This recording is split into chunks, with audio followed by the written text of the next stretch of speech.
Jordi van der Sloot. Quelle élégance, hein. On aura l'occasion de détailler ça parce que vous pourrez le voir, il est tout de blanc vêtu avec juste des petites marques signalant qu'il vient des Pays-Bas avec ses bandeaux tricolores bleu, blanc, rouge sur la cheville et sur le short.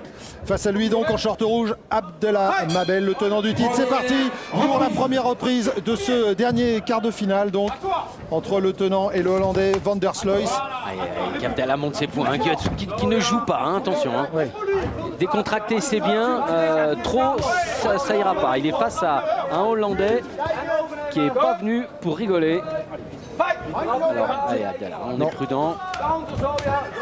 C'est sa première participation au TK2, hein, Van der Sloot, alors que Mabel, lui, c'est la troisième. Ah là, ça c'est bon. Hein. Il sort la canonnière. Là.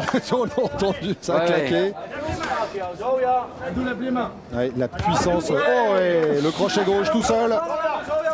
Et l'uppercut par en dessous. Il est tellement en décontraction que les coups partent vite, ça fait mal tout de suite, ça frappe très fort. Mais il peut aussi, on l'avait vu à Gerland, commettre une erreur justement à cause de cette faculté de décontraction. Alors qu'il reste bien, là, bien dans sa boxe. Voilà, attention, méfiance. Et il travaille, Jordi, il est tout à fait dans son rôle, Van der Sloot, face au vainqueur 2009. Alors que vous entendez hein, dans le coin d'Abdelhamabel, on lui dit de travailler un petit peu plus. Attention, il a tenté le premier coup de genou. Naserka qui n'est pas à ses côtés ce soir. Le low kick. Ce sont ses camarades d'entraînement qui sont venus le coacher. Oui. Oui, c'est bien, voilà, il sait bien construire, gêner Jordi Van der Sloot, montrer que, voilà, c'est lui maintenant, et le fameux coup de genou, gentiment. Ça passe, les droites gauche, et ça va très vite, peut-être trop pour Jordi Van der Sloot, c'est un déluge de coups qui s'abat sur le Hollandais. Ça va fort. Et l'arbitre donc qui va décider de compter. Et oui, il est blessé a Jordi priori. Van der Sloot. Regardez l'arcade gauche qui a explosé, oui. Explosé. Juste en dessous de l'arcade. Coupé en tout cas. Grosse coupure. Avec donc le médecin qui va aller dans le coin voir l'état de la blessure de Jordi Van der Sloot. Mais quelle accélération de fin de round d'Abdelhamabel. On le savait qu'on aurait droit à un vrai show. Il l'a fait monter doucement et il a placé cette accélération fabuleuse juste dans les 30 dernières secondes. Alors qu'on le revoit hein, toujours sur les ralentis. Premier high kick, middle, va chercher dans la région du foie, la droite, le gauche. Tranquillement, il se replace, il reprend sa distance. C'est bien fait tout ça. Et le premier coup de genou sauté. Et qui fait mal déjà, on l'a vu, la tête elle a vibré. Hein. Ah, puis derrière avec les points. Manque peut-être juste, nous dirait Jean-Claude Boutier, est-ce que les coups soient un tout petit peu plus vissés pour que ce soit encore plus efficace. Alors malgré toute son expérience déjà hein, et son talent, Jordi Van der Sloot, est-ce qu'il ne va pas être un petit peu trop tendre pour Abdelhamabel? Et bien, la réponse, ça va être dans la deuxième reprise, qui va être de toute façon complètement décisive. Oh, la droite là encore, ça passe. Ouais, ça c'est les fameuses 30 dernières secondes. Ouais.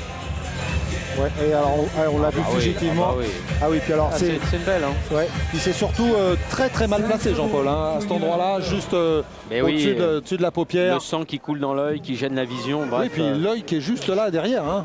Ouais. Quand c'est au-dessus du sourcil, c'est un peu moins embêtant. Mais là, c'est tout près de l'œil. Début de la deuxième reprise. Avec donc un Jordi Van der Sloot en short blanc blessé juste au-dessus de l'œil gauche face à Abdelhamabel qui a mis une accélération à la fin de la première reprise. Ouais. Et Abdelhamabel, Philippe, qui va avoir maintenant aussi à l'esprit de se protéger pour être frais pour la demi-finale. Donc ça veut dire qu'il faut maintenant non seulement qu'il fasse encore attention, car attention, hein, Jordi Van der Sloot, même blessé, au contraire, ils peuvent être encore plus motivés, donc plus dangereux. Et il faut quand même qu'il se préserve, Abdallah. Donc c'est un double enjeu pour lui maintenant. Allez, attention, tranquillement, construire comme il l'avait fait en fin de premier round. Et puis autre problématique pour Jordi Van der Sloot, comme il est blessé, alors que là l'arbitre interrompt, l'arbitre décide même d'arrêter. Je croyais qu'il allait appeler simplement le médecin, mais non. Et voilà, le salto arrière pour Abdelhamabel. L'arbitre qui décide d'arrêter Jordi Van der Sloot. Finalement, il n'aura pas pu s'exprimer. J'allais vous dire que la bête blessée a souvent envie de se jeter sur son adversaire. C'était un petit peu le danger pour Abdelhamabel face à Jordi van der Sloot. Et bien, le Hollandais n'aura même pas eu besoin de le faire puisque l'arbitre a décidé de protéger le boxeur et de l'arrêter. C'est vrai que cette blessure vraiment juste au-dessus de l'œil, ça peut avoir des conséquences très importantes. On est quand même là, voilà, regardez l'arrêt, voilà, Monsieur Laroufa qui décide d'arrêter. Il regarde, ouais. On est très strict, hein, la Fédération française des sports de contact, il faut. Et c'est normal, hein, l'intégrité physique des boxeurs, c'est tout à fait logique, on la préserve. La joie d'Abdelhamabel, eh bien, qui va être frais, et puis regardez comment il exprime cette joie, bah, c'est toujours son petit truc, voilà. On aimerait bien le voir faire ça 3 fois ce soir. Ah, Jean-Paul. On lui souhaite. Arrête l'arbitre à la deuxième décision. reprise.